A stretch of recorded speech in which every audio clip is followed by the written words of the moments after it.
कई साल पुरानी बात है।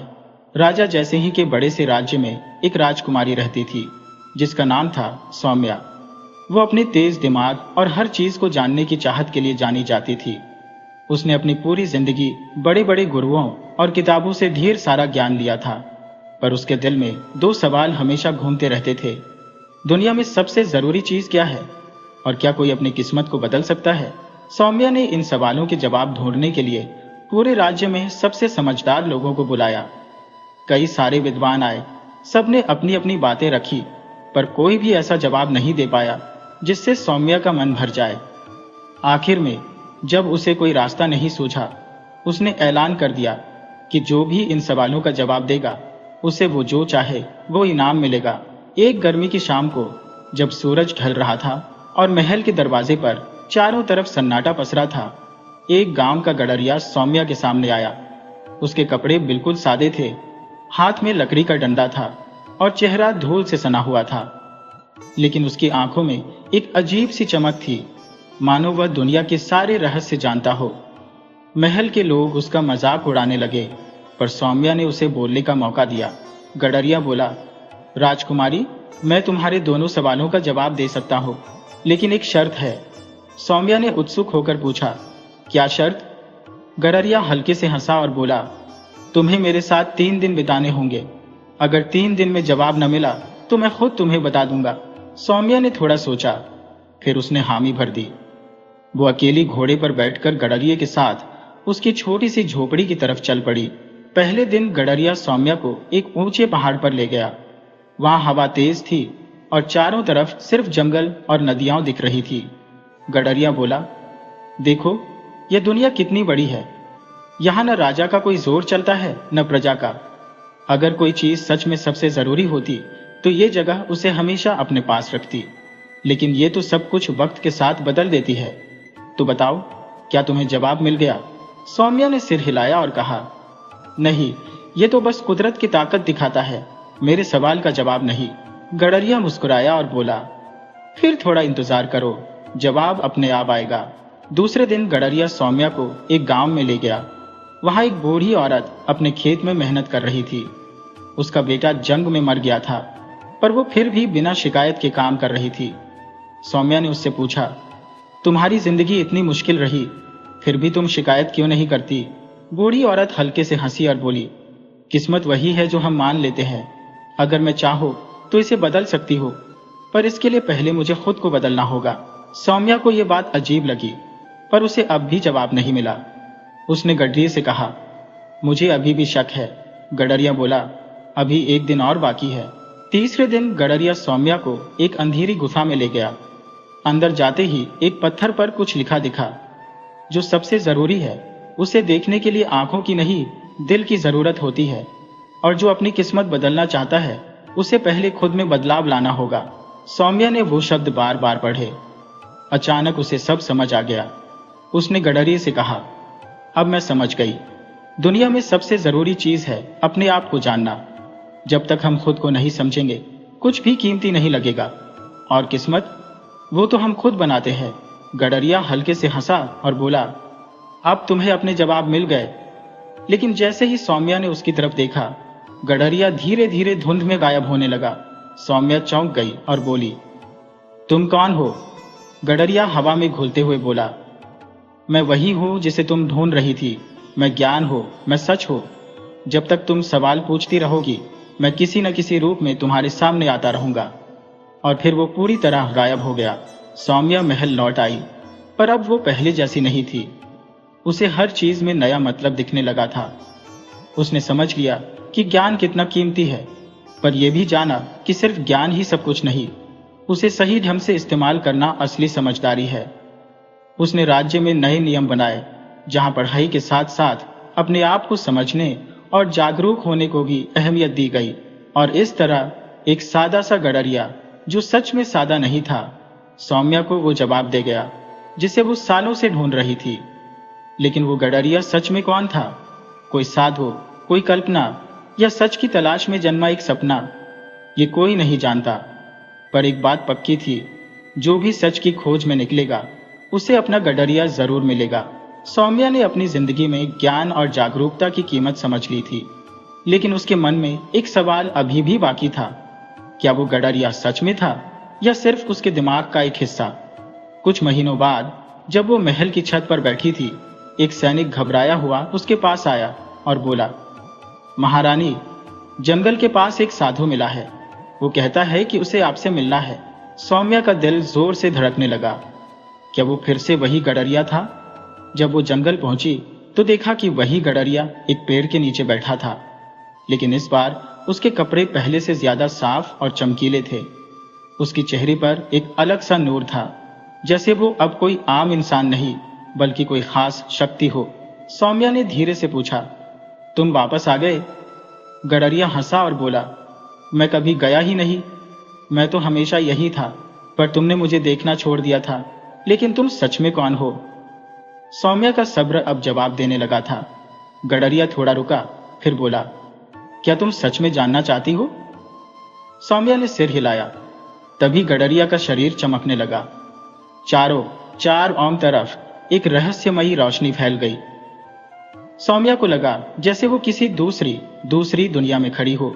उसकी आंखों के सामने पुरानी बातें तैरने लगी, राज्य का बनना, उसके पुरखों की कहानियां, और फिर एक अजीब सा नजारा जिसमें वो खुद एक साधारण लड़की थी जो वर्षों पहले जंगल में खो गई थी। फिर उसे एक चौंकाने वाला सच पता चला। वो पहले एक आम लड़की थी जिसे एक महात्मा ने गोद लिया और महल में राजकुमारी बनाया। गडरिया धीरे से बोला, तुम्हारे पास हमेशा जवाब थे, पर तुमने उन्हें ढूंढने की कोशिश नहीं की। जब तक तुम अपना पुराना सच नहीं मानोगी, अपनी आगे की किस्मत नहीं बदल सकती। सौम्या को याद आया कि उसका बचपन धुंधला सा था। क्या यह सच था? क्या वो किसी और की बेटी थी? और अगर हां, तो यह गडरिया कौन था? उसकी आंखों में आंसू आ गए। उसने कांपते हुए पूछा, तो फिर तुम कौन हो? गडरिया हल्के से हंसा और बोला, जो सच की तलाश करता है, मैं उसे रास्ता दिखाने आता हूं, और जब वो सच समझ लेता है, मैं चला जाता हूं। अब तुम्हें मेरी जरूरत नहीं। इतना कहकर वो हवा में गायब हो गया। सौम्या चौंक कर खड़ी रह गई। जंगल में सन्नाटा था। क्या यह सब सच था या उसके मन का खेल? लेकिन जब उसने अपनी मुट्ठी खोली तो उसमें एक छोटा सा चमकता पत्थर था, वैसा ही जैसा उसने गडरिये के पास देखा था। सौम्या उस चमकते पत्थर को देखती रही। ये कोई आम पत्थर नहीं था, ये गर्म था, जैसे उसमें कोई ताकत हो। उसकी रोशनी धीरे धीरे धड़क रही थी, मानो कोई जिंदा चीज सांस ले रही हो। वो महल लौट आई, पर अब वो पहले जैसी नहीं थी। उसके दिमाग में सवालों का ढेर लग गया था। क्या ये पत्थर कोई जादू है या गडरिये की निशानी? उस रात जब वो महल के पुस्तकालय में बैठी थी, उसने पुरानी किताबें खंगालनी शुरू की। अचानक उसे एक किताब मिली जिसका नाम था किस्मत का पत्थर। उसमें लिखा था कि सैकड़ों साल पहले एक महात्मा ने अपनी ताकत और ज्ञान को एक पत्थर में बंद कर दिया था। ये पत्थर सिर्फ उसी को मिलता है जो सच की तलाश में हो। जो इसे समझ लेगा, वो अपनी किस्मत बदल सकता है। सौम्या की सांसें तेज हो गईं। क्या यही वो पत्थर था? वो उसे ध्यान से देखने लगी। तभी बाहर से जोर का शोर सुनाई दिया। सैनिक दौड़ते हुए आए और बोले, महारानी, जंगल में एक अजीब सी ताकत दिखी है। वहां रोशनी का एक गोला हवा में घूम रहा है। सौम्या चौंक गई। क्या यह गडरिये का कोई संकेत था? वो फौरन घोड़े पर सवार हुई और जंगल की तरफ चल पड़ी। सैनिकों ने उसे रोकने की कोशिश की, पर उसने किसी की नहीं सुनी। जंगल पहुंचते ही उसने देखा कि वो जगह जहां वो गडरिये से मिली थी, रोशनी से नहाई हुई थी। बीच में एक पत्थर का चबूतरा था जिस पर कुछ लिखा था। उसने धीरे से पढ़ा, जिसने इस पत्थर को अपनाया उसके लिए दो रास्ते हैं। या तो वो अपनी किस्मत को पूरी तरह बदल सकता है, या अपनी सच्चाई को हमेशा के लिए खो देगा। सौम्या कांप उठी। इसका मतलब क्या था? तभी हवा में वही जानी पहचानी आवाज गूंजी, अब तुम्हें खुद फैसला करना है। ये गडरिये की आवाज थी, पर वो कहीं दिखाई नहीं दे रहा था। सौम्या के सामने अब एक ऐसा रहस्य था जिसका जवाब उसे खुद ढूंढना था। पत्थर उसके हाथ में और तेज चमकने लगा। वो दो रास्तों के बीच खड़ी थी। या तो वो इसकी ताकत को अपनाकर अपनी जिंदगी बदल दे, या इसे छोड़कर पुरानी जिंदगी में लौट जाए। लेकिन क्या कोई तीसरा रास्ता भी था?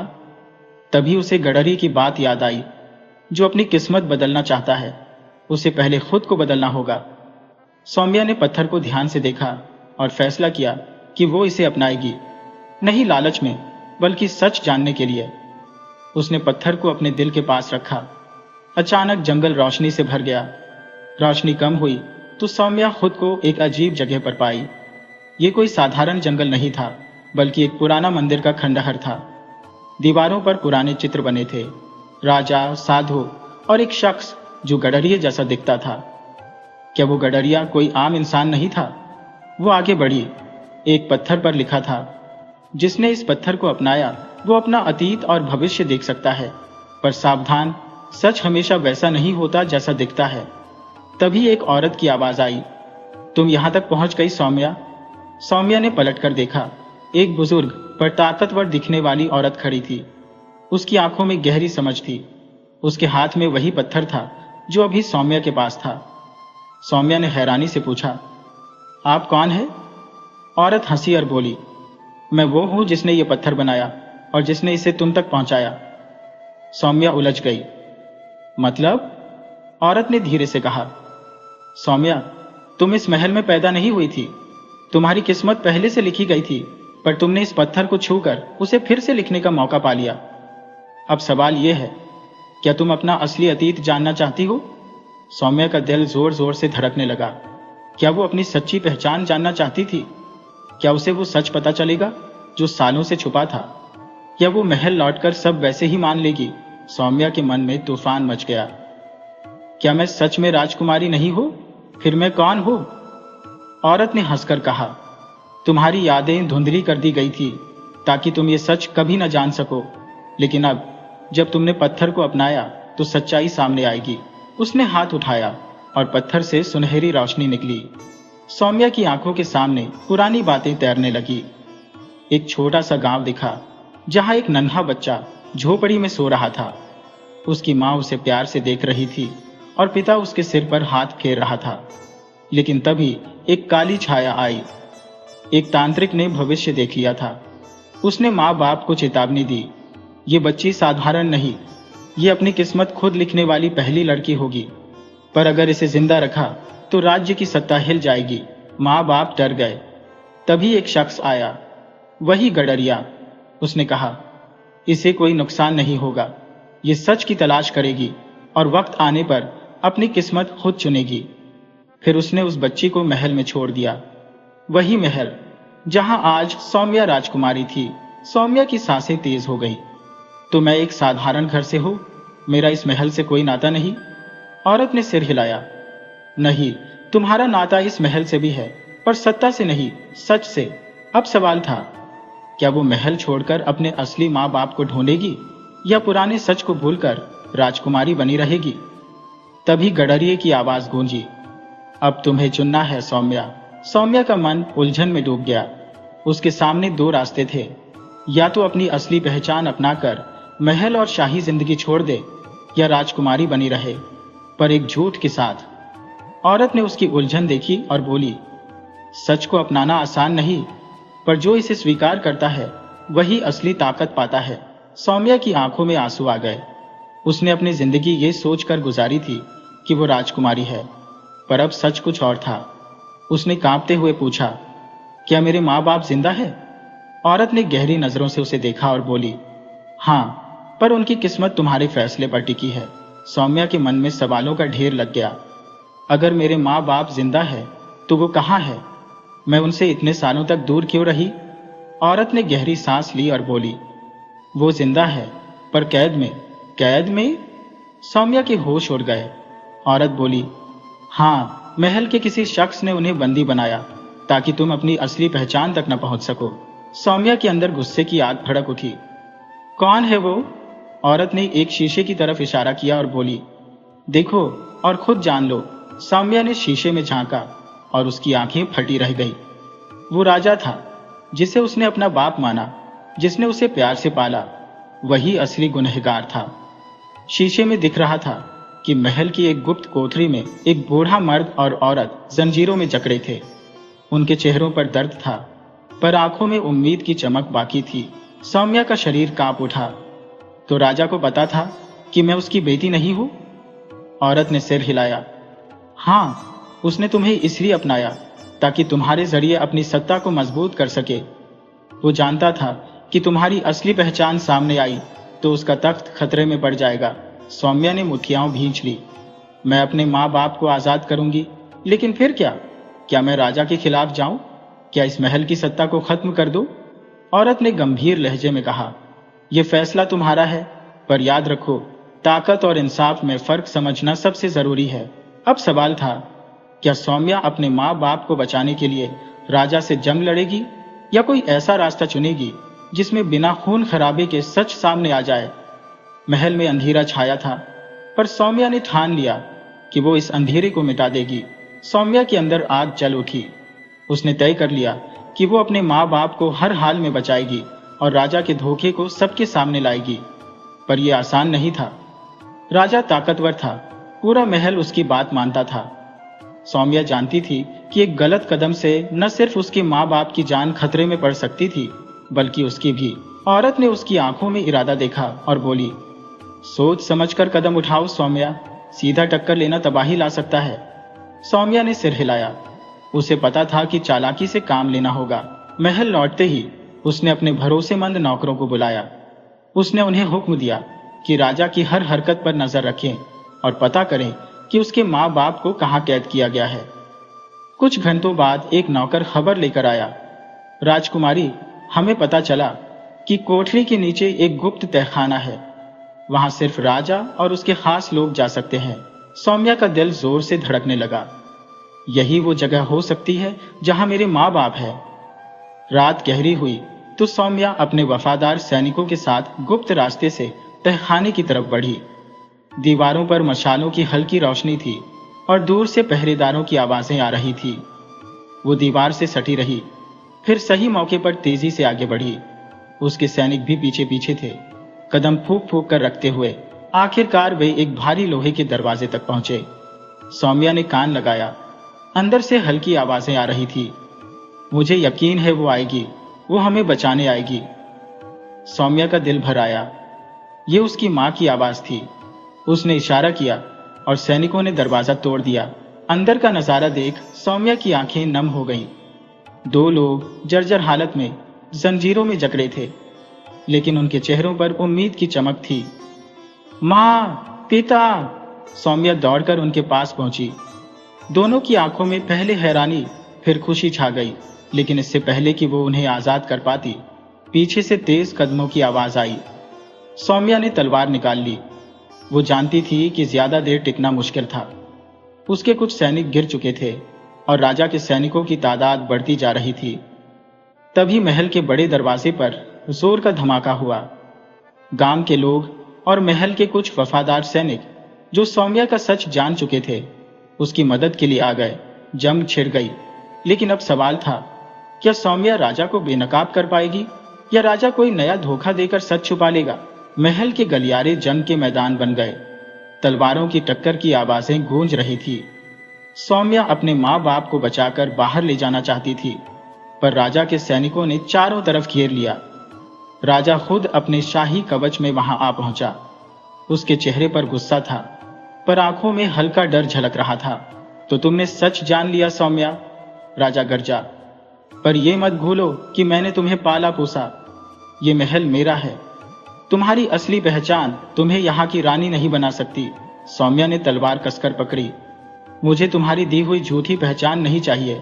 मैं अपनी किस्मत खुद लिखूंगी। राजा हंसा और इशारा किया। अचानक छत से लोहे की जंजीरें नीचे गिरी। ये उसका जाल था। वो चाहता था कि सौम्या और उसके साथी उलझ जाए। सौम्या फुर्ती से हटी, पर कुछ सैनिक फंस गए। इससे पहले कि राजा हमला करता, सौम्या ने एक मशाल गिराई। जलती मशाल जंजीरों से टकराई और आग फैलने लगी। राजा पीछे हटा। ये क्या कर रही हो? अगर आग बढ़ी तो महल जल जाएगा। सौम्या की आंखों में न डर था, न हिचक। अगर इस महल की नींव झूठ और नाइंसाफी पर टिकी है तो इसे जलकर राख हो जाना चाहिए। राजा गुस्से से कांप उठा।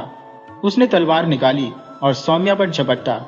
सौम्या ने भी जवाब दिया। दोनों के बीच जबरदस्त लड़ाई शुरू हो गई। राजा चालाक था, पर सौम्या की इच्छा अटल थी।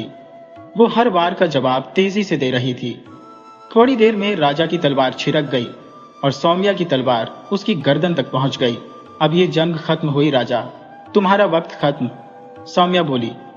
राजा ने घबराकर इधर उधर देखा। उसके अपने सैनिक भी उसे छोड़कर भाग रहे थे। वो अकेला पड़ गया था। सौम्या ने राजा को कैदी बनाने का हुक्म दिया। महल में आग फैल रही थी, पर उसके साथी और गांव के लोग मिलकर उसे बुझाने लगे। कुछ घंटों में राजा की सत्ता खत्म हो गई। गांव के लोग और महल के वफादार सैनिकों ने सौम्या को नई रानी बनाना चाहा, लेकिन सौम्या बोली, मैं रानी नहीं बनना चाहती, मैं लोगों की सेवा करना चाहती हूँ, सिंहासन पर बैठकर नहीं, उनके साथ रहकर। सौम्या अपने माँ बाप के साथ अपने असली गांव लौट गई। वहां के लोग खुशी से झूम उठे। उसने अपने ज्ञान और ताकत से गांव को एक खुशहाल जगह बना दिया, जहां किसी के साथ नाइंसाफी न हो। इस तरह एक झूठ के महल से निकलकर सौम्या ने सच और इंसाफ की नई कहानी लिखी। सौम्या ने महल की सत्ता छोड़ दी और गांव को अपना घर बना लिया। लेकिन उसकी कहानी यहीं खत्म नहीं हुई। उसके माँ बाप जो सालों तक कैद में रहे, अब आजाद थे, पर उनके चेहरों पर बीते वक्त का दर्द साफ दिखता था। एक शाम जब गांव में लोग जश्न मना रहे थे, सौम्या अपने पिता के पास बैठी और बोली, पिताजी, क्या आपको लगता है मैंने सही किया, महल छोड़कर, राजा को हटाकर, ये नया रास्ता चुनकर? उसके पिता ने प्यार से उसकी तरफ देखा और बोले, बेटी, इंसाफ का रास्ता हमेशा मुश्किल होता है, पर तुमने न सिर्फ हमें बल्कि पूरे राज्य को नाइंसाफी से आजाद किया। ये तुम्हारी सबसे बड़ी जीत है। लेकिन ये शांति ज्यादा दिन नहीं टिकी। राजा, जिसे सौम्या ने कैदी बनाया था, जेल में चुप नहीं बैठा। उसने कुछ पहरेदारों को रिश्वत देकर अपनी तरफ मिलाया और एक रात जेल से भाग निकला। सुबह जब सौम्या को खबर मिली, वो चौकन्नी हो गई। अगर राजा भाग गया तो जरूर कोई नई साजिश रचेगा, उसने सोचा, और उसका डर सही निकला। कुछ दिनों बाद खबर आई कि राजा ने पड़ोसी राज्य से मदद मांगी थी। उस राज्य का क्रूर राजा तैयार हो गया कि वो महल वापस दिलाएगा, पर बदले में आधा राज्य लेगा। गांव के लोग डर गए। वे जानते थे कि राजा बदला लेने के लिए कुछ भी कर सकता है, लेकिन सौम्या ने ठान लिया कि वो अपनी जमीन बचाएगी। उसने गांव वालों और पुराने सैनिकों को इकट्ठा किया और बोली, हम पहले भी नाइंसाफी से लड़े थे और अब फिर लड़ेंगे, लेकिन इस बार हम सिर्फ जीत के लिए नहीं, अपने आने वाली कल को बचाने के लिए लड़ेंगे। राजा अपनी नई फौज के साथ गांव पर हमला करने आया, पर उसे अंदाजा नहीं था कि सौम्या तैयार थी। जैसे ही उसकी फौज गांव की सरहद पर पहुंची, सौम्या के सैनिकों ने चारों तरफ से घेर लिया।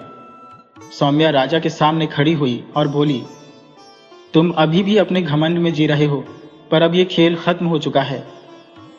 राजा ने गुस्से में तलवार निकाली और सौम्या पर झपटा, लेकिन सौम्या पहले से मजबूत थी। कुछ ही पलों में उसने राजा को हरा दिया। राजा को हमेशा के लिए देश से निकाल दिया गया।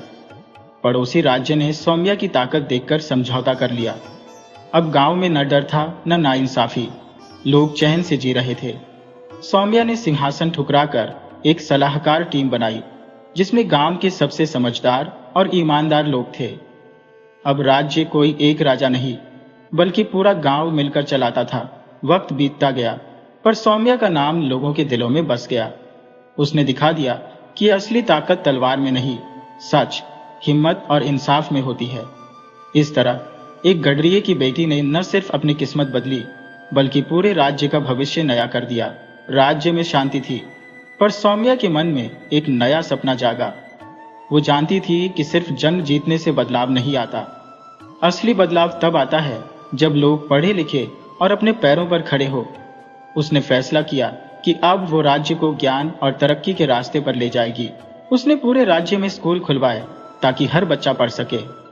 किसानों को नई तकनीक से खेती सिखाई, व्यापारियों को ईमानदारी और साफ सफाई की अहमियत समझाई। सैनिकों को बताया कि तलवार से ज्यादा जरूरी समझ और इंसाफ है। धीरे धीरे राज्य में नई क्रांति आई। अब ये साधारण गांव नहीं था, देश में इसे सबसे बेहतरीन और इंसाफ वाली जगह माना जाने लगा। एक दिन जब सौम्या गांव के पास एक स्कूल देखने गई, एक अजनबी उससे मिलने आया।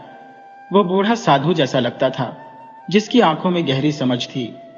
सौम्या ने उसका स्वागत किया और पूछा, आप कौन है? मुझसे क्या चाहते हैं? साधु हंसा और बोला, मैं वही हूं जिसने सालों पहले तुम्हारे माँ बाप को बचाया था जब राजा उन्हें मारना चाहता था। सौम्या हैरान रह गई। उसने कभी नहीं सोचा था कि उसके माँ बाप को बचाने वाला कोई होगा। आपने हमें पहले क्यों नहीं बताया? उसने पूछा। साधु ने गहरी सांस ली और बोला, क्योंकि तब वक्त सही नहीं था। लेकिन अब मैं तुम्हें एक और सच बताने आया हूं। तुम्हारा सफर अभी खत्म नहीं हुआ। तुम्हारे राज्य से भी बड़ा एक रहस्य है जो सालों से छुपा है। सौम्या की उत्सुकता बढ़ गई। कैसा रहस्य? साधु ने इशारा किया कि वो उसके साथ एक खास जगह चले। सौम्या अपने भरोसेमंद सैनिकों और सलाहकारों अर्जुन, वेदांत और अनाया के साथ उसके पीछे चल पड़ी। जंगल, पहाड़ और नदियां पार करते हुए वे एक गुफा तक पहुंचे। साधु ने एक पुरानी किताब निकाली जिस पर अनजान भाषा में कुछ लिखा था। ये उस खोए हुए ज्ञान की चाबी है जिसे राजा ने सालों पहले मिटाने की कोशिश की थी।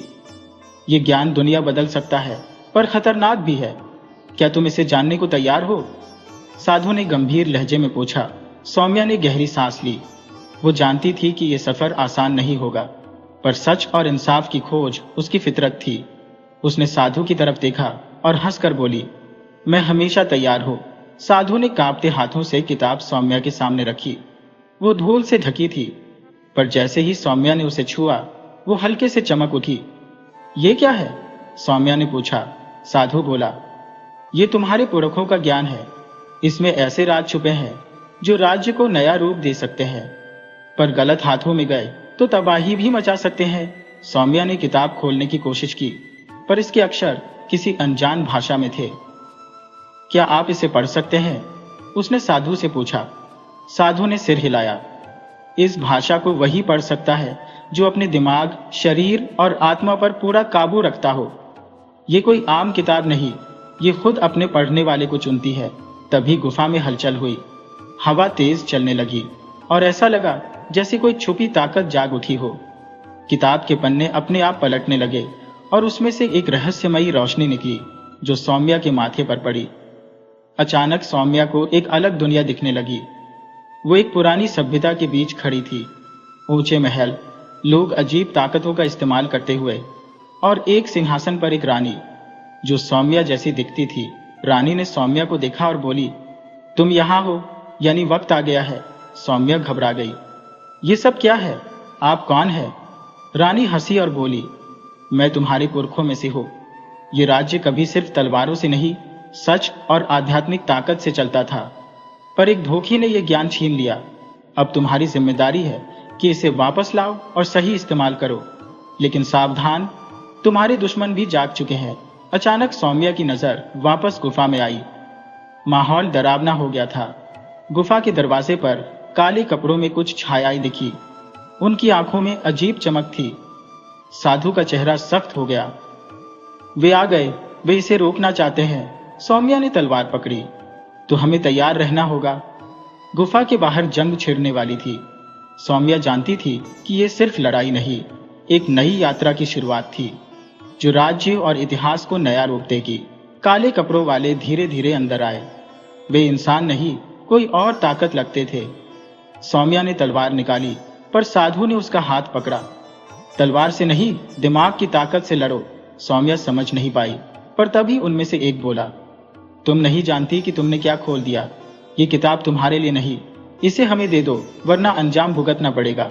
सौम्या ने डट कर कहा, यह ज्ञान सबके लिए है, किसी लालची ताकत के लिए नहीं। मैं इसे तुम्हें कभी नहीं दूंगी। इतना सुनते ही वे हवा में तैरने लगे।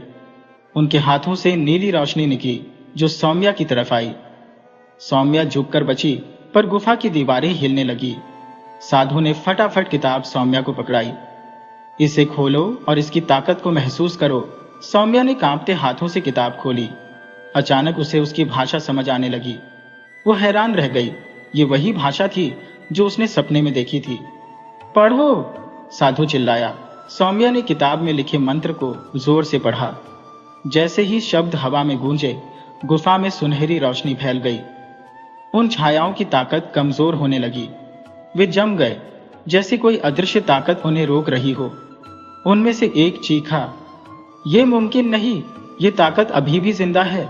सौम्या को समझ आया, कि ये कोई साधारण किताब नहीं, ये एक खास ग्रंथ था जो सिर्फ इंसाफ चाहने वाले को अपनी ताकत देता था। उसने मंत्र और जोर से पढ़ा।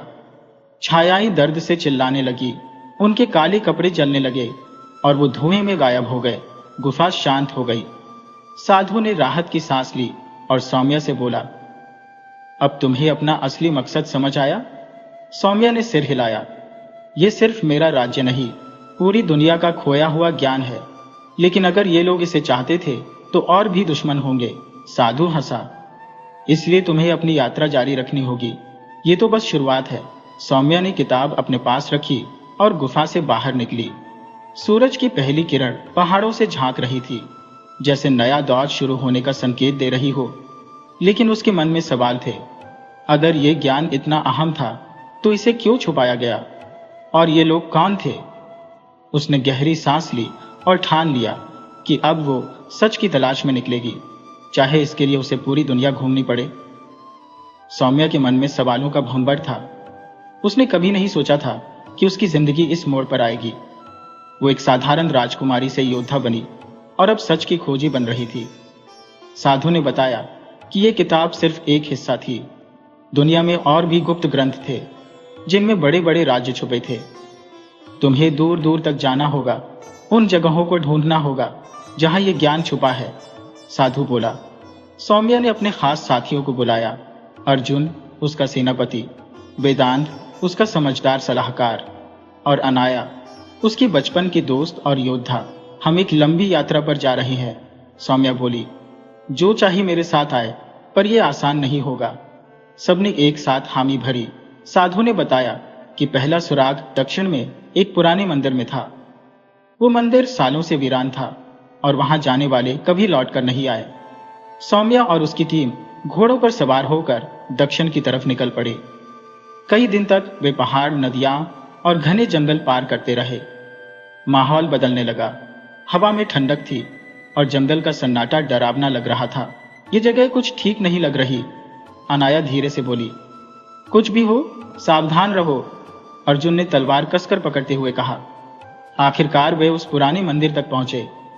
मंदिर बड़ा और शानदार था, पर पूरी तरह खंडहर बन चुका था। दरवाजे जंग से भरे थे और दीवारों पर अजीब चित्र बने थे जो कुछ कह रहे थे। सौम्या ने दरवाजा छुआ और वो अपने आप खुल गया। अंदर घना अंधेरा था। हवा ठंडी और भारी थी, जैसे वहां कोई सालों से सोया हो और अब जाग रहा हो। तैयार रहो, सौम्या ने धीरे से कहा और मशाल जलाई। सब अंदर गए और तभी दरवाजा जोर से बंद हो गया। चारों तरफ से अजीब आवाजें गूंजने लगी। तुम यहां क्यों आए? आवाजें साफ नहीं थी, पर मंदिर में फैल रही थी। सौम्या और उसकी टीम ने तलवारें निकाल ली, पर कुछ दिख नहीं रहा था।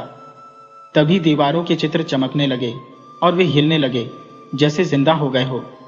सौम्या ने किताब कसकर पकड़ी। उसे लगा कि यहां कोई ताकत काम कर रही थी। ये कोई साधारण मंदिर नहीं, एक जाल था। अचानक जमीन कांपने लगी। सामने के पत्थर हटे और एक बड़ा दरवाजा खुला। उसके अंदर एक गहरी खाई थी और दूसरी तरफ एक सुनहरी मूर्ति रखी थी। साधु के शब्द सौम्या के कानों में गूंजे। सच की खोज आसान नहीं, यह सिर्फ उन्हीं मिलेगा जो अपनी सबसे बड़ी परीक्षा पास करेंगे। सौम्या की सांसें तेज हो गईं। यह उसकी असली परीक्षा थी। खाई के सामने खड़ा दरवाजा किसी गहरे राज्य की तरह लग रहा था। सौम्या की नजर सुनहरी मूर्ति पर टिकी, पर उसे पाने के लिए खाई पार करनी थी। वो साधारण नहीं लग रही थी। वेदांत ने दीवारों पर बने निशानों को पढ़ा। यहां लिखा है कि जो इस खाई को पार करने की कोशिश करेगा वो कभी वापस नहीं लौटा। अर्जुन ने मशाल आगे बढ़ाई, पर खाई के पास उसकी लौ बुझ गई। वहां कोई छुपी ताकत थी। तभी दीवार की एक मूर्ति हिलने लगी। ये पत्थर का योद्धा था जिसकी आंखों में लाल चमक थी। अगर आगे जाना है तो मेरी पहेली का जवाब दो, उसने गरज कर कहा। सौम्या ने आंखें बंद की और बोली, पूछो। मूर्ति बोली, वो कौन सी चीज है जो बिना हिले सफर करती है और बिना बोले कहानी सुनाती है? वेदांत ने फटाक से कहा। हवा! मूर्ति चिल्लाई और दीवारें हिलने लगी। गलत, तलवार से तोड़ दें, अर्जुन बोला। सौम्या ने उसे रोका। यह जंग नहीं, दिमाग की परीक्षा है, उसने सोचा। क्या बिना हिले चल सकता है और बिना बोले बात कह सकता है? फिर उसे याद आया। किताब, उसने कहा। मूर्ति रुक गई, उसकी आंखें शांत हुईं। सही जवाब, वो बोली, और खाई पर एक अदृश्य पुल बन गया। सौम्या और उसकी टीम ने सावधानी से पुल पार किया। सुनहरी मूर्ति के पास पहुंचकर वेदांत बोला, ये कोई आम मूर्ति नहीं, ये एक ताला है जो सही शब्दों से खुलेगा। लेकिन जैसे ही सौम्या ने उसे छुआ, पीछे से एक और दरवाजा खुल गया। अंधेरा और गहरा था, दीवारों पर छायाएं उभरी।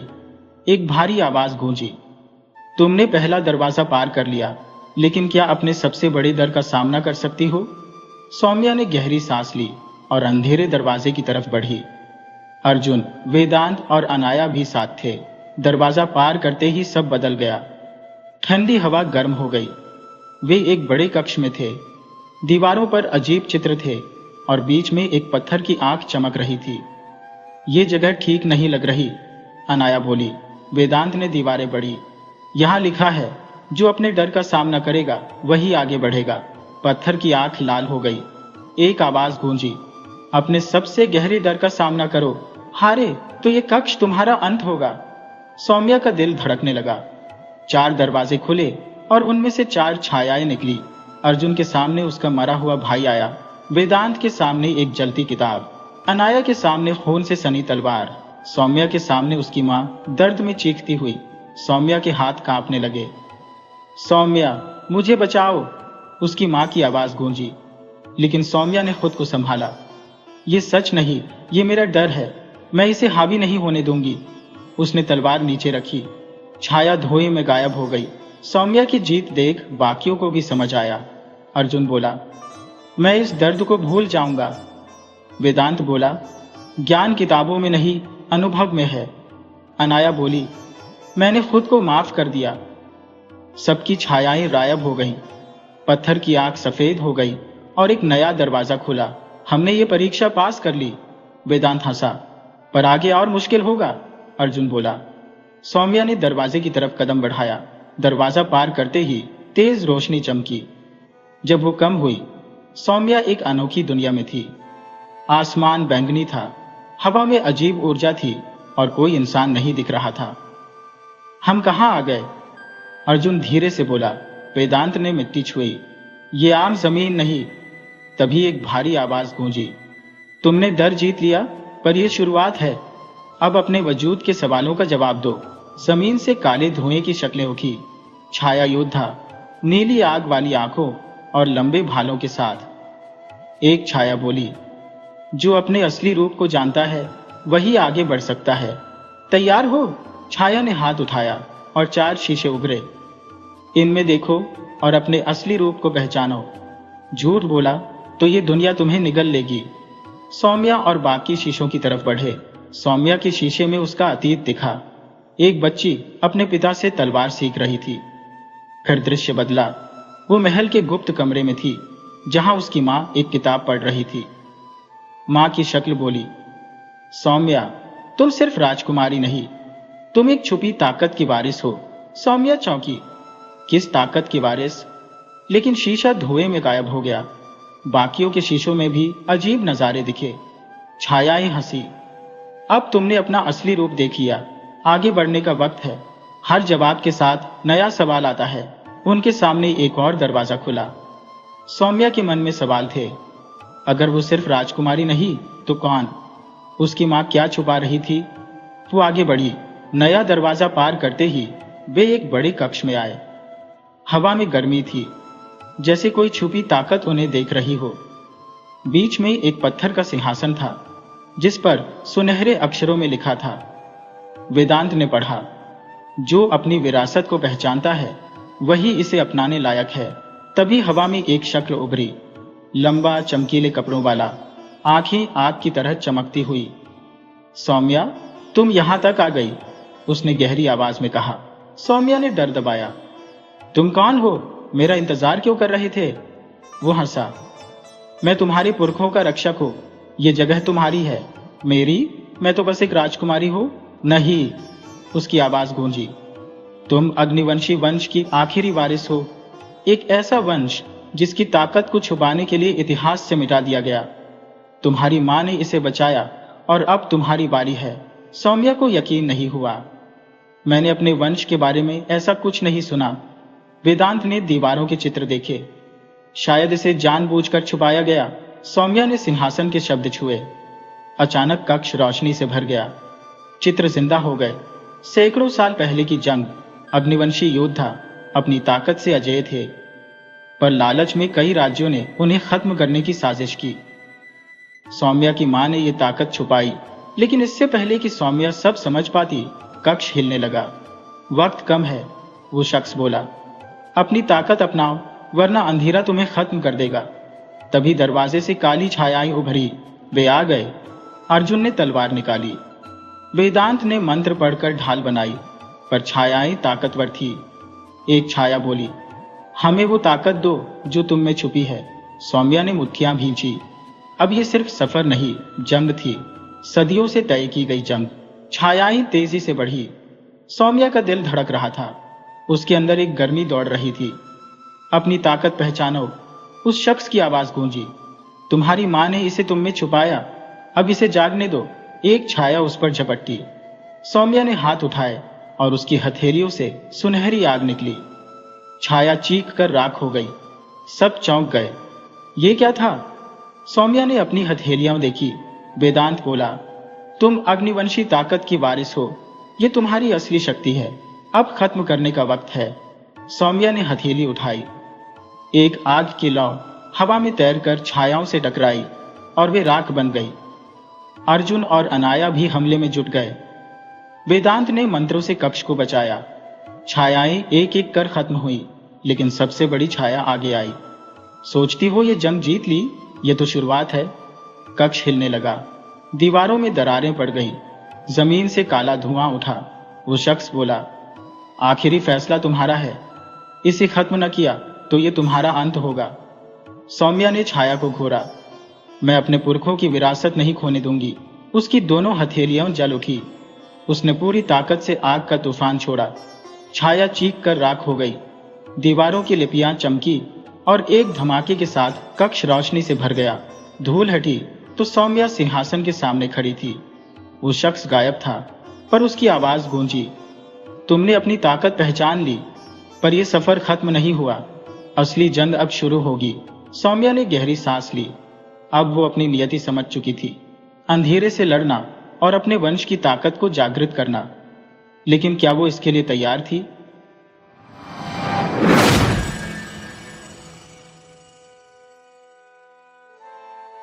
एक राज्य में एक बहुत समझदार लेकिन थोड़ी घमंडी राजकुमारी रहती थी। उसे अपनी अक्ल पर बड़ा गर्व था। वो हमेशा अपने दरबारियों और विद्वानों से मुश्किल मुश्किल सवाल पूछती और उन्हें जवाब न दे पाने की वजह से शर्मिंदा कर देती। एक दिन उसने ऐलान कर दिया, जो कोई मेरे 2 सवालों का सही जवाब देगा उसे मैं इनाम दूंगी, लेकिन अगर कोई जवाब न दे पाया तो उसे सजा मिलेगी। राज्य के बड़े बड़े विद्वान, मंत्री और नामी लोग एक एक करके आए, पर कोई भी दोनों सवालों का जवाब न दे सका। राजकुमारी को लगता था कि उसकी बुद्धि का कोई मुकाबला ही नहीं कर सकता। फिर एक दिन एक साधारण सा देहाती चरवाहा महल में आया। उसने कहा, मैं आपकी चुनौती लेना चाहता हूं। दरबार में सब हंस पड़े। सबको लगा कि ये अनपढ़ गंवार भला क्या जवाब देगा, लेकिन राजकुमारी को मजा आया। उसने सोचा, चलो देखते हैं ये क्या करता है। उसने अपने 2 सवाल पूछे। पहला सवाल था, इस दुनिया में सबसे कीमती चीज क्या है? चरवाहा हल्के से मुस्कुराया और बोला, वक्त, क्योंकि इसे न खरीदा जा सकता है, न खोने के बाद वापस पाया जा सकता है। राजकुमारी को यह जवाब अच्छा लगा, पर वो अभी पूरी तरह खुश नहीं हुई। फिर उसने दूसरा सवाल पूछा, ऐसी कौन सी चीज है जो सबके सामने होती है पर लोग उसे नजरअंदाज कर देते हैं? चरवाही ने फट से कहा, सच, ये हमेशा हमारे सामने होता है पर लोग इसे मानना नहीं चाहते। राजकुमारी दंग रह गई। उसे लगा था कि यह चरवाहा भी बाकियों की तरह हार मान लेगा, पर इसके जवाब तो गहरे और सच्चे थे। दरबार में सबके कान खड़े हो गए। कुछ लोगों को यह बर्दाश्त नहीं हुआ कि एक साधारण चरवाहा राजकुमारी की अक्ल से टक्कर ले ले। फिर भी राजकुमारी ने मुस्कुराकर कहा, तू सच में कमाल का है, लेकिन अब मैं तुझसे एक आखिरी सवाल पूछूंगी। अगर तू इसका जवाब दे देगा तो मैं तुझे जीता हुआ मान लूंगी। चरवाहे ने हाँ में सिर हिलाया। राजकुमारी ने गहरी सांस ली और बोली, मैं कौन हूं? महल में सन्नाटा छा गया। चरवाहे ने थोड़ा सोचा, फिर हल्के से हंसकर कहा, अगर मैं सच बोलूं तो क्या आप उसे कबूल करेंगी?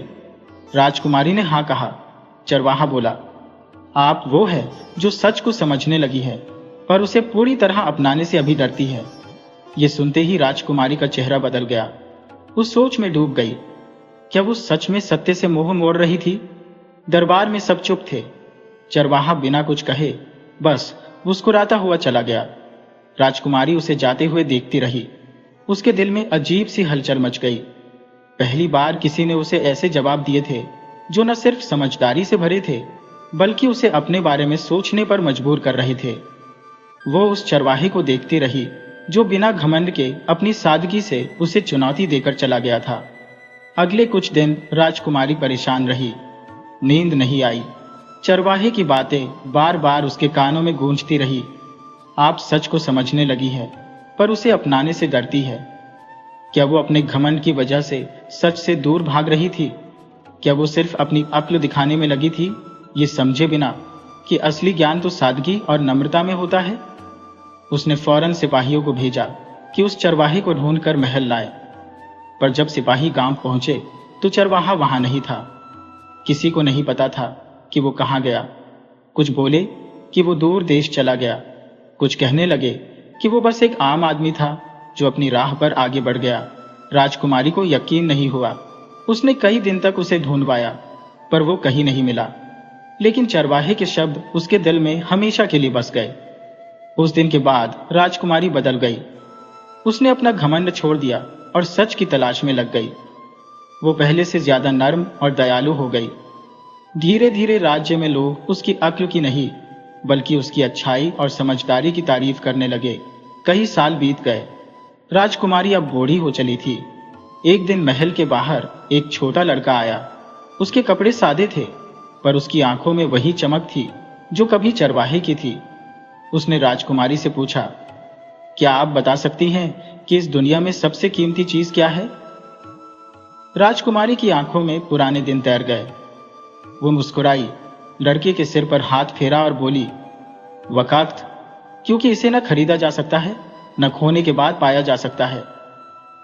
लड़के ने सिर हिलाया और दूसरा सवाल पूछा, ऐसी कौन सी चीज है जो सबके सामने होती है पर लोग उसे नजरअंदाज कर देते हैं? राजकुमारी ने कहा, सच, ये हमेशा हमारे सामने होता है, पर हम इसे मानने से डरते हैं।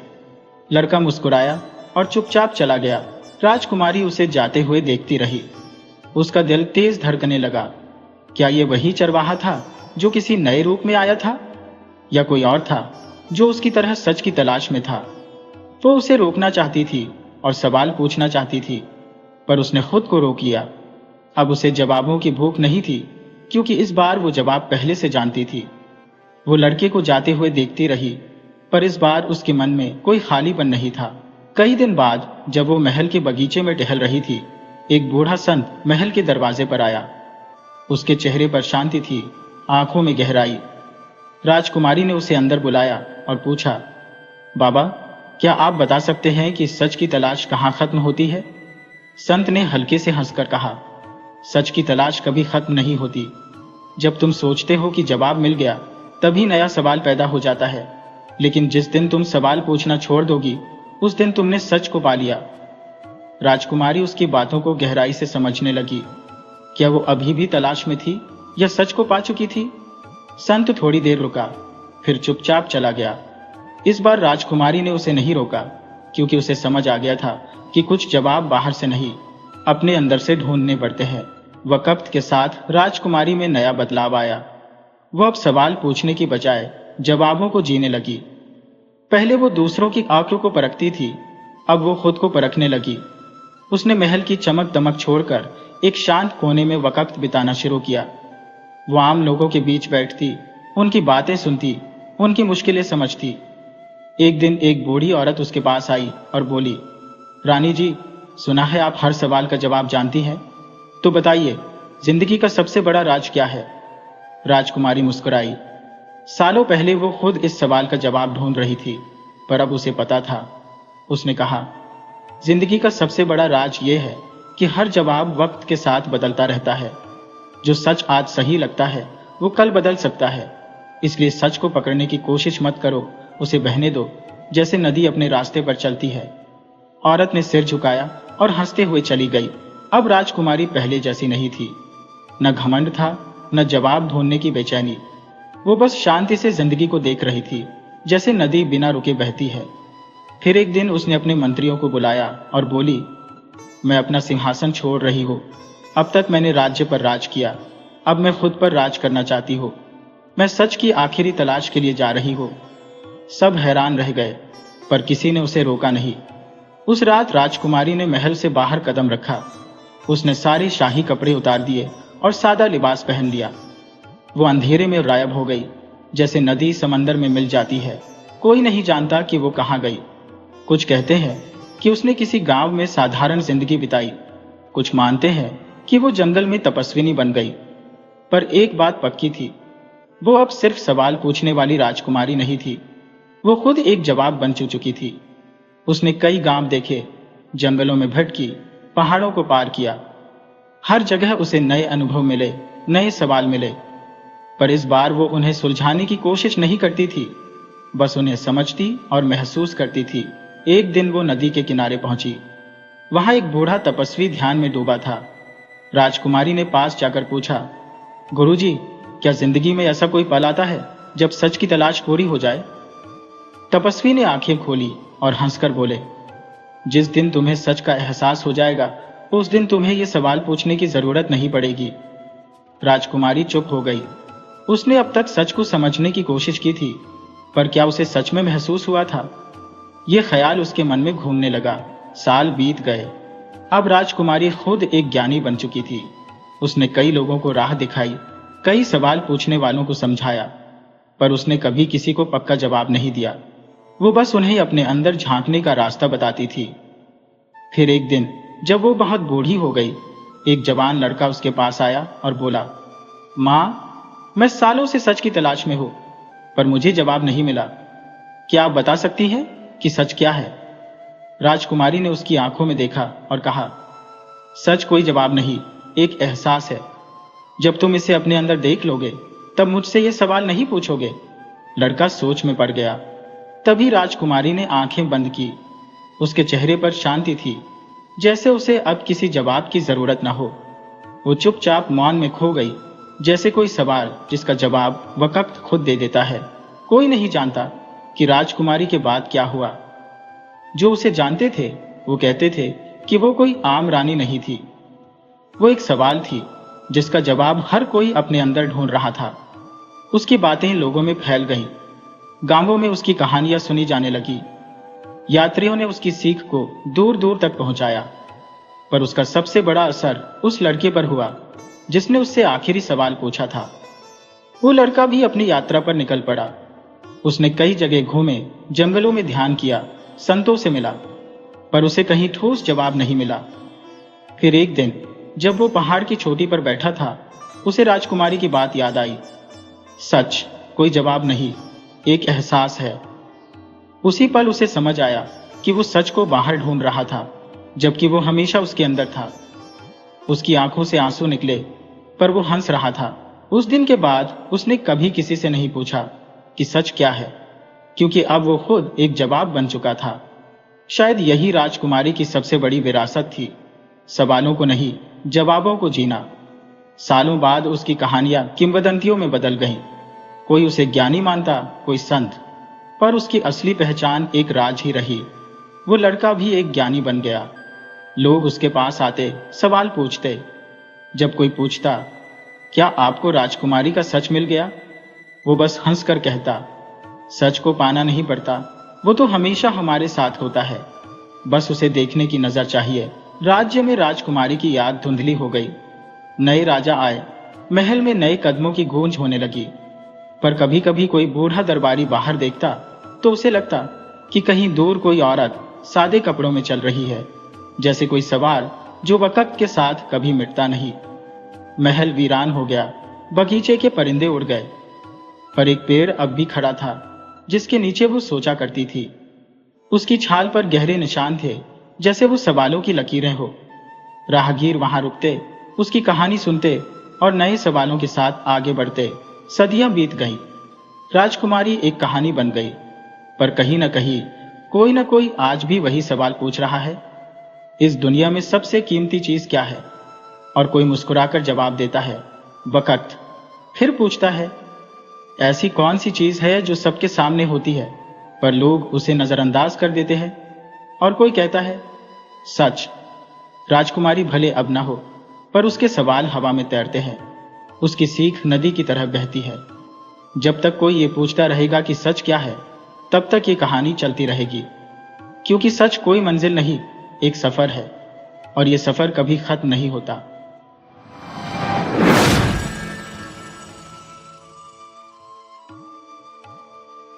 श्रीमान नानक चंद एक बड़े ही निर्धन मनुष्य थे। उनके 3 पुत्र थे और एक कन्या। वह प्रायः उदास ही रहते और अपनी किस्मत को कोसते।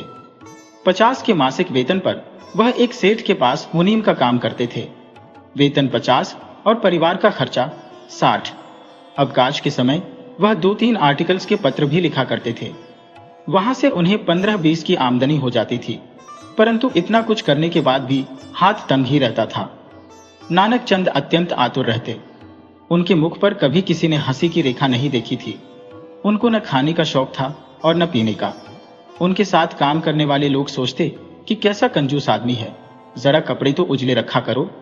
नानक चंद इन बातों का कोई उत्तर न देते और टाल जाते।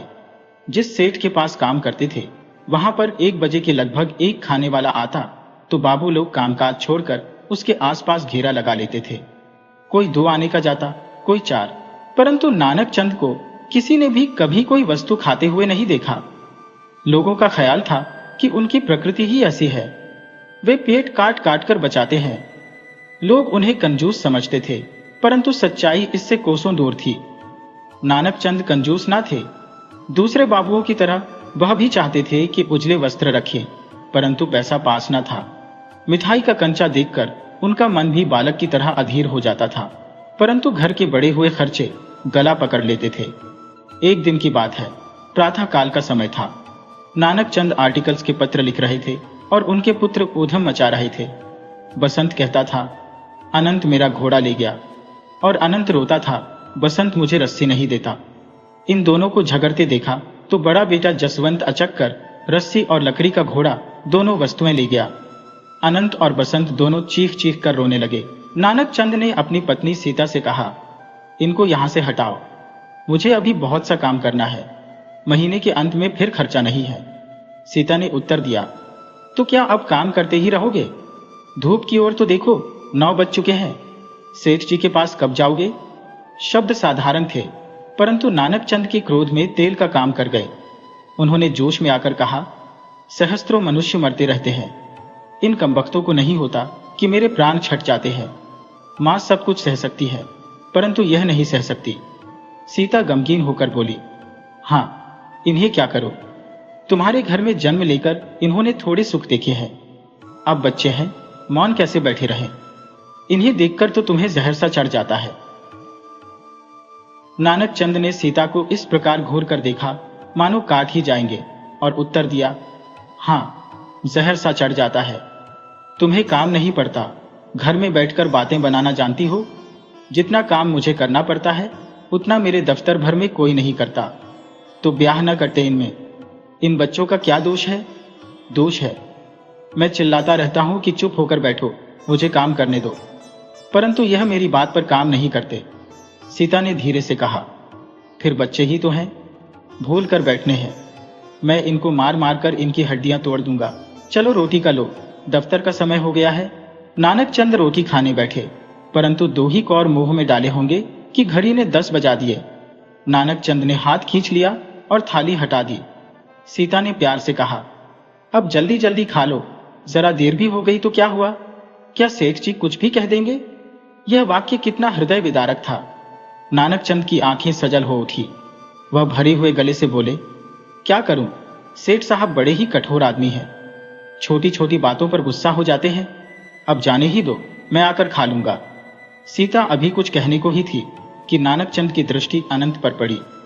प्रातःकाल उन्होंने जितने भी पत्र लिखे थे अनंत ने सबके सब फाड़ डाले थे और उनका पुलिंदा बनाकर खेल रहा था। गया हुआ क्रोध वापस आ गया। अब नानक चंद अपने आप को रोक ना सके। उन्होंने अनंत को गले से पकड़ लिया और बोले, क्यों, ये क्या किया? इस समय उनके शब्दों में किसी सिंह की गर्जना थी। अनंत ने पहले पिता की ओर देखा, मानो उसने कोई अपराध नहीं किया, परंतु पिता की लाल आंखें देखकर वह सहम गया और धीरे से बोला, अब ना करूंगा। यही शब्द थे जिनको सुनकर नानक चंद पिघल जाते थे, जिससे उनका गुस्सा शांत हो जाता था। परंतु इस समय नानक चंद पर इसका कोई भी प्रभाव न पड़ा। सीता ने आगे बढ़कर अनंत से कहा, बेटा, बाबूजी के आगे हाथ जोड़ दे और फिर कभी कागज न छेड़ना। अनंत ने अपने भोले भाले हाथ जोड़कर अपराधी की तरह नेत्रों में आंसू भरकर कहा, अब न छेड़ूंगा। परंतु क्रोध के दरबार में विनती की कोई पूछ नहीं होती। नानक चंद ने बच्चे को मार मार कर अधमरा कर दिया। सीता ने उसे छुड़ाने का बहुत प्रयास किया, परंतु नानक चंद ने सुना अनसुना कर दिया और जब तक हाथ न थक गए वे बराबर मारते ही गए। इस मार से उनका क्रोध उतर गया, परंतु फटे हुए कागजों को कौन जोड़ सकता था। घर से बाहर जाकर उन्हें अपने की पर बड़ा ही पछतावा हुआ। जब तक वे गुस्से में थे तब तक सोच न सके, मगर दफ्तर जाकर जब चैन से बैठे तो उनको अपनी भूल का अनुभव हुआ। सोचने लगे, मैंने ऐसे ही बच्चे को मार दिया। बच्चे को क्या पता था कि उसने क्या कर दिया। वे कागज मेरे लिए बहुत ही कीमती थे, लेकिन बच्चे के लिए तो वह एक रड्डी का सामान थे। भूल उसकी नहीं, मेरी थी। मुझे चाहिए था कि मैं कागजों को संभाल कर रखता, ना कि इस तरह से चारपाई पर फेंक देता। मैंने ठीक नहीं किया। उसने उस समय कैसी निर्दोष दृष्टि से मेरी ओर देखा था, जैसे कोई दया के लिए प्रार्थना कर रहा हो, परंतु मैंने ध्यान न दिया। उसकी वाणी कैसी मधुर थी, जैसे श्याम का संगीत हो। सांझ को जब मैं घर जाता हूं तो किस प्रकार प्यार से वह चिमट जाता है। दफ्तर का समय होता है तो मेरे जूते लाकर आगे रख देता है। उसका बाल हृदय क्या कहता होगा। अबोध बालक क्या जानता है कि यह कागज काम के हैं या बेकार। परंतु क्रोध ने आंखें बंद कर दी थी। उन्होंने चाहा कि उड़कर घर पहुंच जाए, परंतु दफ्तर के नियम ने पांव जकड़ लिए थे। वे चुपचाप काम करते रहे। उस दिन उन्हें ऐसा प्रतीत होने लगा मानो समय रुक गया हो और घड़ी की सुइयां जाम हो गई हो।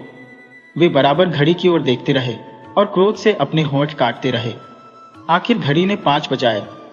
नानक चंद लंबे लंबे कदम भरते हुए घर की ओर चल पड़े।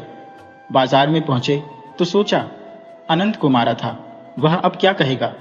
मुझे देखेगा तो चुप जाएगा, पुकारूंगा तो उत्तर न देगा। मिठाई का दोना ले चलता हूं, यह मिठाई उसके लिए मरहम का काम कर जाएगी। यह सोचकर नानक चंद ने 4 आने की मिठाई खरीदी और घर की तरफ चल दिए। परंतु वहां पहुंचे तो घर की अवस्था ही बदली हुई दिखी। एक ओर उनकी पत्नी बैठी रो रही थी, दूसरी ओर उनकी बेटी सिसक रही थी। नानक चंद के कलेजे में जैसे किसी ने भाला चुभो दिया हो। उनका सिर चकराने लगा और पांव तले से भूमि खिसकने लगी। उन्होंने मिठाई का दोना एक तरफ रखा और पत्नी के पास जाकर बोले, क्यों, क्या बात है? सीता इस समय तक चुप थी, परंतु पति की बात सुनकर वह अकुल उठी। उसने फन फैलाए हुए नागिन की तरह सिर उठाया और कहा, मिठाई बांटो, तुम्हारी इच्छा पूरी हो गई। सवेरे बच्चे को पीटने की शुभ प्रार्थना कर रहे थे, भगवान ने तुम्हारी प्रार्थना सुन ली। नानक चंद का कलेजा धड़कने लगा। उनके हृदय में बहुत सी शंकाएं उठने लगी। वह घबराकर बोले, क्यों, कुशल तो है? अनंत कहां पर है? अनंत तुम्हारा कौन है जो उसके लिए पूछते हो? सवेरे सवेरे मार मार कर बेचारी के प्राण ही ले लिए थे, अब कहां है? क्रोध जब अपनी चरम सीमा पर पहुंचता है तो चुप्पी साध लेता है। सीता ने कोई उत्तर ना दिया। नानक चंद ने हारकर अपनी बेटी से पूछा, सावित्री, अनंत कहां पर है? सावित्री ने सिसकियां भरते हुए उत्तर दिया, पता नहीं, घर में नहीं है। तो कहां है? आपके दफ्तर जाने के बाद बाहर निकाला था, फिर पता नहीं कहां चला गया। बहुत ढूंढा पर वह नहीं मिला। नानक चंद अपनी भूल का ऐसा भयानक परिणाम देखकर तिलमिला उठे और जल्दी से बाहर निकल गए। वे कभी सोचते कि किसी तांगे के नीचे ना आ गया हो, कभी कल्पना होती कि वर्षा के दिन है, नदी में बाढ़ आई हुई है, उसमें ना गिर गया हो। यह जो कुछ भी हुआ है उसका जिम्मेदार मैं हूं। सीता को कौन सा मुंह दिखाऊंगा? यह सोचते सोचते उनकी आंखों में आंसू आ गए। रोते हुए बाहर निकले और बच्चे को ढूंढने लगे, परंतु उसका कोई पता न मिला। ढिंढोरा पिटवाया, पुलिस में सूचना दी और हताश होकर घर की तरफ चल पड़े। अचानक एक विशाल भवन के सामने से गुजरते हुए उनके कान में एक आवाज आई, बाबूजी। निराशा ने आशा का रूप देखा। नानक चंद के पांव रुक गए। उन्होंने चारों ओर देखा। राय बहादुर मुबारक के घर के आंगन में दृष्टि दौड़ाई। इतने में फिर से आवाज आई, बाबूजी। नानक चंद का रोम रोम खुशी से पुलकित हो उठा। वह ईश्वर का धन्यवाद करते हुए दौड़कर आंगन में गए। दूसरे ही क्षण उनका पुत्र उनकी टांगों से लिपटा हुआ था, परंतु अभी वह अपने खोए हुए बालक को मिलने का सुख भी अनुभव न कर पाए थे कि राय बहादुर मुबारक उनके सामने आ खड़े हुए और बोले, यह बालक आपका है क्या? नानक चंद ने बालक की तरफ देखते हुए उत्तर दिया, जी हां, आप पिता नहीं, पिशाच है।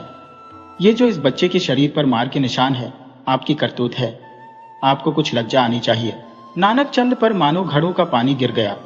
लज्जा के मारे उनका सिर झुक गया। धीरे धीरे बोले, यह मेरी मूर्खता थी।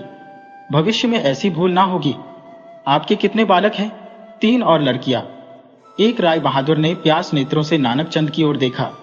यह कैसा भाग्यशाली है। वह सोने लगी। यह निर्धन है तो आंगन बच्चों की हंसी से गूंजता राहत है। मेरे पास धन की कोई कमी नहीं है, परंतु मेरे घर में अंधेरा है। उनके नेत्रों में आंसू छलकने लगे।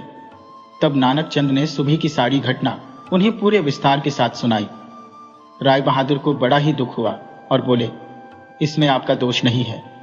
ये दोष आपकी दरिद्रता और आपकी गरीबी का है। किसी मनोहर विचार ने उनके हृदय में चुटकी ली।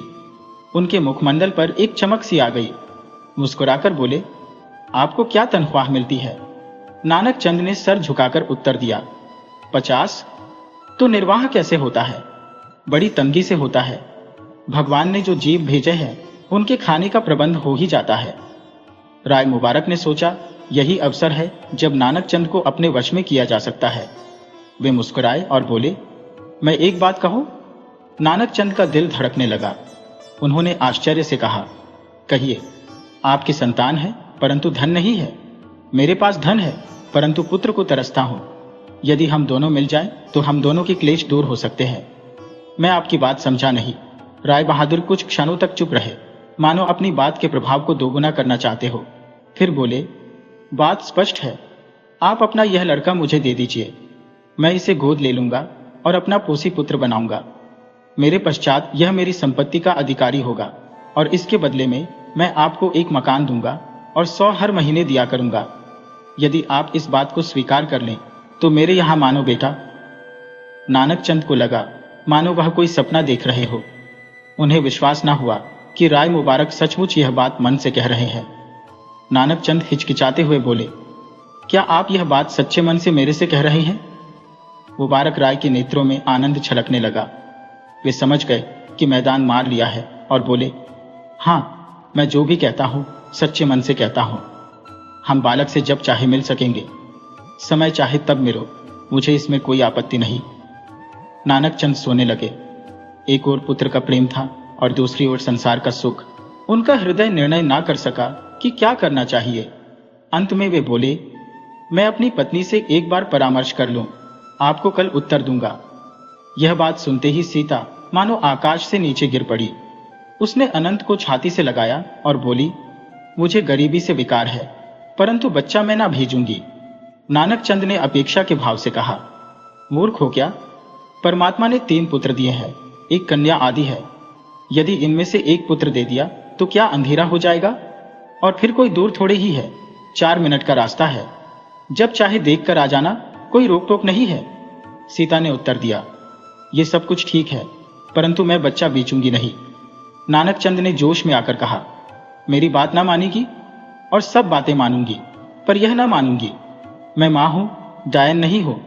इसका मूल्य मेरा क्रोध होगा, मुझे वह भी स्वीकार है। नानक चंद को आशा न थी कि बात यहां तक बढ़ जाएगी। वह कड़क कर बोले, ये बात है तो फिर मैं वही करूंगा जो मेरे जी में आएगा। देखो तुम मेरे हाथ कैसे पकड़ती हो। सीता ने यह सुना और बेहोश होकर गिर पड़ी, परंतु नानक चंद ने इसकी परवाह नहीं की और राय बहादुर का प्रस्ताव स्वीकार कर लिया। अब उनका बेटा राय बहादुर के पास था। नानक चंद अब पहले वाले नानक चंद ना थे। राय बहादुर की उदारता ने उन्हें माला माल कर दिया था। अब वे अच्छे घर में रहते, अच्छे वस्त्र पहनते, शान से बाग में बैठकर हवा खाने जाते। उस समय उनकी आंखों में अभिमान खेलता था, परंतु लोग उनसे प्रश्न नाते थे। कोई कहता, भिखारी राज सिंहासन पर चढ़ बैठा, अब तो परमात्मा ही रक्षा करें। कोई कहता, यह तो नीचे मनुष्य है, एक एक मिल गया तो आप ऐसे बाहर हो गया। कोई कहता, बेटी के बदले में धन मिल गया है, देखिए इसका परिणाम क्या होगा। अर्थात जो जिसके मन में आता वह वही कह देता, और यह बातें पीठ पर नहीं बल्कि नानक चंद के सामने कही जाती थी। परंतु नानक चंद इनका जवाब देते हुए कहते, मैं किसी को कष्ट नहीं देता, किसी का दिल नहीं दुखता, फिर मुझे यह लोग ईर्ष्या क्यों करते हैं। राय बहादुर मुझे रुपया देते हैं, मैं लेता हूं, इसमें लोगों के हृदय में शोक क्यों उठाता है। मैंने किसी की चोरी नहीं की, किसी के ढाका नहीं डाला, कोई पाप नहीं किया, फिर लोग मुझे जलते क्यों हैं। इसका कारण क्या है। मुझे देखकर उनके तन में आग जाती है, इसका क्या कोई उपाय हो सकता है। मगर प्रतिदिन सोने पर भी उनको कोई समझ में नहीं आता। यहां तक कि उन्होंने इस बात पर विचार करना भी छोड़ दिया था। परंतु ऐसा करने पर भी वह अनुभव करते कि जिस बात की आशंका थी वह पूरी ना हुई। उनकी पत्नी दिन रात उदास पड़ी रहती। वह उठती तो सर चकराता, बैठी तो अपने आप ही रोने लगती, सोई तो चौंक कर उठ जाती। उसे ना बच्चों का ध्यान था और ना ही घर के कामकाज का। यहां तक कि उसे खाने पीने की भी सुध नहीं थी। ऐसा लगता था मानो उसी पर किसी ने जादू कर दिया हो। नानक चंद का जीवन अब दुख में होने लगा था। वह प्रायः सोचते, बड़ी ही मूर्खता की मैंने लक्ष्मी की ओर फूलों की सिया समझ कर गए थे, परंतु इसमें तो कांटे ही कांटे निकले। बाहर निकलते तो लोगों की नोकझोंक सुनते, घर जाते तो पत्नी एकदम उदासीन और बीमार पड़ी रहती। नानक चंद घबरा गए। उनका यह विचार कि धन में सुख है अब सच ना निकलता था। नानक चंद के नए मकान के निकट एक छोटी सी पुष्प वाटिका थी, जिसे उन्होंने अपनी इच्छा के अनुसार सजाया था। शाम के समय सीता को वहां पर ले जाते और उसे प्रश्न करने की चेष्टा करते, परंतु सीता के चित्त को शांति कहाँ मिलती थी। उसी पर कोई भी प्रभाव न पड़ता। इससे पहले वह हंसमुख और चंचल थी, परंतु अब उसके मुख पर मुस्कुराहट कभी न झलकती थी।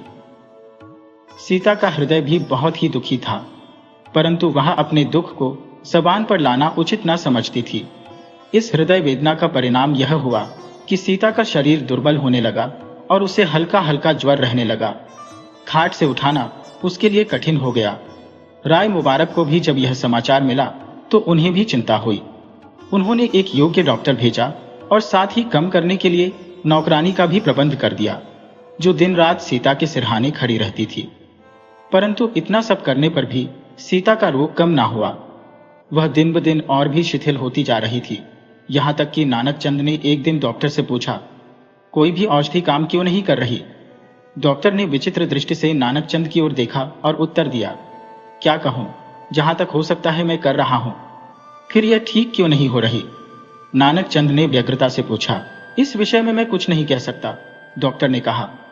नानक चंद को चिंता हुई और फिर पूछने लगे, कहीं रोग असाध्य तो नहीं हो रहा। देखिए, मुझे धोखे में न रखें, जो भी बात है साफ साफ कह दीजिए। डॉक्टर ने उत्तर दिया, इसका बचाना अब कठिन है। नानक चंद के मस्तक पर पसीना आ गया। वे रुक कर बोले, यदि किसी पहाड़ पर ले जाऊं तो कैसा रहेगा, कोई फायदा ना होगा। फिर कोई और उपाय है जिससे इनका बचाना संभव है। और कोई उपाय नहीं है, डॉक्टर ने गंभीरता से उत्तर दिया। नानक चंद समझ गए कि डॉक्टर साहब क्या उपाय बताएंगे। फिर वे संभल कर बोले, मैं करूंगा, आप बताइए तो सही।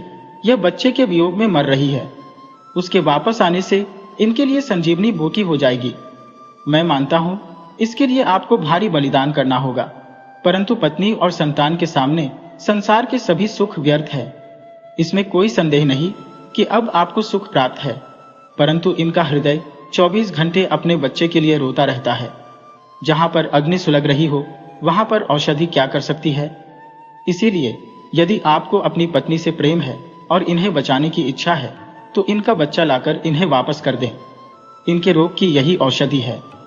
यह विचार नानक चंद के मन में पहले भी कई बार आया था, परंतु दूसरे के मुख से सुनकर उनके पैर भूमि में गड़ गए।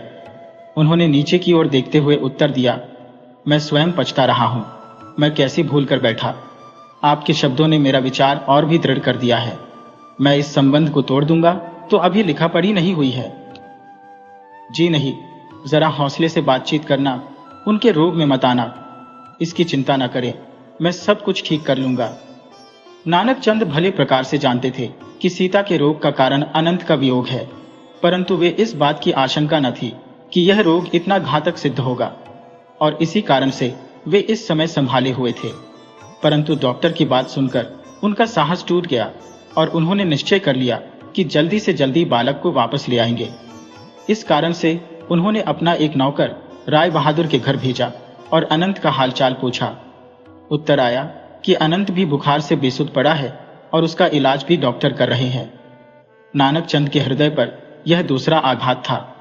वे जल्दी से सीता के पास पहुंचे। वह नेत्र मूंद कर पड़ी थी। नानक चंद अधीर हो उठे। यह वही सीता थी जो सुबह से सांझ तक कामकाज में लगी रहती और कभी थकती न थी, और आज उसके हाथों में इतनी शक्ति भी न थी कि वह अपने मुख से मक्खियों तक उड़ा सके। सीता को देखकर नानक चंद के पांव डगमगाने लगे, नेत्रों में जल भर आया और सीता के पास बैठकर भरे हुए गले से बोले, सीता। सीता ने आंखें खोल दी। जब से नानक चंद ने उसकी इच्छा के विरुद्ध उनका पुत्र राय बहादुर को दे दिया था, तब से उसने नानक चंद से बातचीत करना बंद कर दिया था। परंतु इस समय उनके स्वर में भारिया हुआ था और नेत्रों से आंसू बह रहे थे। इन आंसुओं में सीता का क्रोध भी बह गया। उसने धीरे से उत्तर दिया, क्यों रोते हो, क्या होगा? शांति रखो। नानक चंद को बात करने का साहस हुआ। वह कांपते हुए बोली, मैं तुम्हारा अपराधी हूं। सीता ने निश्चय कर लिया था कि वह माफ नहीं करेगी, परंतु पति के पश्चाताप भरे शब्द सुनकर उसका क्रोध जाता रहा। वह रोती हुई बोली, मेरा अनंत मंगवा दो, नहीं तो मैं राजी ना होंगी। नानक चंद ने सीता की ओर सजल नेत्रों से देखा और उत्तर दिया, हाँ, मंगवा दूंगा। कब तक? सीता ने अधीरता से पूछा। कुछ समय लगेगा, उसे चंगा हो लेने दो, इतने में तुम भी ठीक हो जाओगी। सीता समझ न सकी कि नानक चंद का मतलब मंगवाने से क्या है, मिलने के लिए या हमेशा के लिए, परंतु स्पष्ट पूछने का उसका साहस ना हुआ। फिर कुछ सोचकर बोली, यह घर छोड़ना होगा।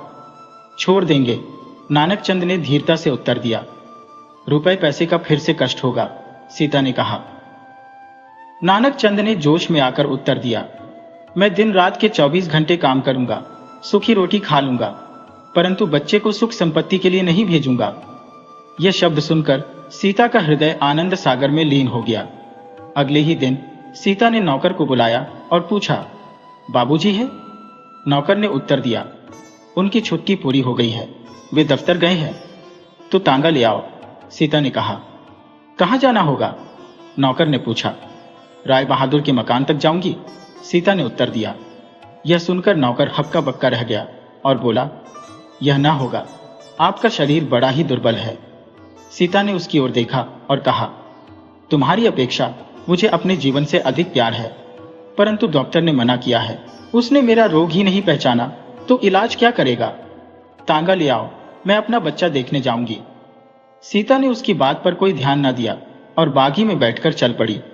उसका सर चकरा रहा था, शरीर कांप रहा था, परंतु बच्चे का प्यार उसे बल और साहस दे रहा था। राय बहादुर के घर पहुंचकर वह उड़ती हुई उनके हाल कमरे में जा पहुंची। वहां उसका बच्चा एक बहुत ही बढ़िया पलंग पर लेटा हुआ था। कमरे में बिजली का पंखा चल रहा था। सीता मातृ स्नेह की व्याकुलता से आगे बढ़ी, परंतु अचानक उसके पांव रुक गए। विचार आया, वह सुख, यह आनंद, यह ऐश्वर्य मेरे यहां इसे कैसे प्राप्त होगा? इसके लिए जिस प्रकार रुपया पानी की तरह यहां पर खर्च किया जा रहा है, मैं वह कैसे कर सकूंगी? फिर इसे इस स्वर्ग से खींचकर वापस नरक में धकेलना, क्या यही मां का प्यार है? क्या मातृ स्नेह यही है कि मैं अपनी छाती ठंडी करने के लिए इसे टुकड़े टुकड़े के लिए मोहताज बना दूं? क्या मातृ स्नेह यही है कि मैं इसके सुनहरे भविष्य को मिट्टी में मिला दूं? बड़े ही भाग्य से यह गाड़ी पर चढ़ा है, क्या अब इसे मातृ स्नेह के कारण फिर से गरीबी में धकेल दो? सीता का धैर्य चुक गया। वह रोती हुई मुड़ी और अपने 3 मास से बिछड़े हुए पुत्र से जाकर लिपट गई। कुछ समय तक मौन का साम्राज्य छाया रहा। ऐसा जान पड़ता था कि मानो किसी ने मां बेटे पर जादू कर दिया हो। अचानक सीता ने अनंत का मुख चूमा और पूछा, क्यों बेटा, यहां रहेगा? अनंत ने नेत्रों में आंसू भरकर उत्तर दिया, ना, घर चलूंगा। सीता ने पूछा, यहाँ मिठाई मिलती है? अनंत ने कहा, हाँ मिलती है। सीता ने फिर पूछा, तो वहां पर मिठाई ना मिलेगी? थोड़ी है, अनंत ने उत्तर दिया। थोड़ी भी नहीं है, सीता ने कहा। अच्छा, और अच्छे कपड़े भी नहीं है? अनंत ने पूछा। सीता ने उत्तर दिया, घर वाले कपड़े गंदे हैं। अनंत ने कहा, हाँ बेटा, घर वाले कपड़े गंदे हैं। अब बता, यहां पर रहेगा? अनंत ने कुछ देर सोचा और फिर खड़ा होकर बोला, ना मां, आज ही मैं यहां पर नहीं रहूंगा। सीता ने फिर समझाते हुए कहा, यहां ना रहेगा? देख तो, कैसा अच्छा घर है, कैसा सुंदर पलंग है। हमारे घर में यह सब चीजें नहीं है। परंतु इन बातों का अनंत के हृदय पर कोई प्रभाव ना हुआ। वह दृढ़ता से बोला, मैं तो घर चलूंगा। सीता ने पूछा, वहां क्या? अनंत ने जवाब दिया, मैं ना जाऊं तो तू यहां पर रहेगा? सीता ने कहा, हाँ रहूंगी। और मैं चली जाऊं तो? अनंत ने कहा, मैं भी चलूंगा। सीता के रोम रोम में खुशी की लहर दौड़ गई। वह समझ गई कि बच्चा भी घर के प्यार में बंधा हुआ है। इस अवसर पर मां का हृदय फिर से भर आया।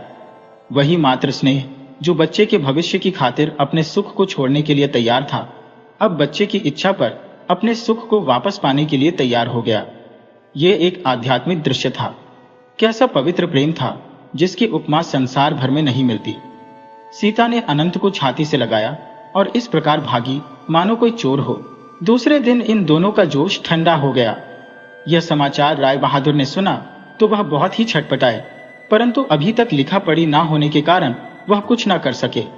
हाँ, नानक चंद को वह घर छोड़ना पड़ा और जो रुपए ले चुके थे उन्हें लौटाने के लिए सीता के आभूषण बेचने पड़े।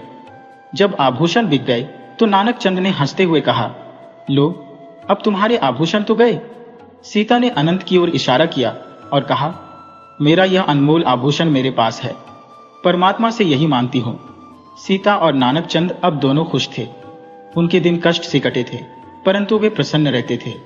नानक चंद पहले अपनी कंगाली पर कुटते रहते थे, परंतु अब उन्हें कभी उदास नहीं देखा गया।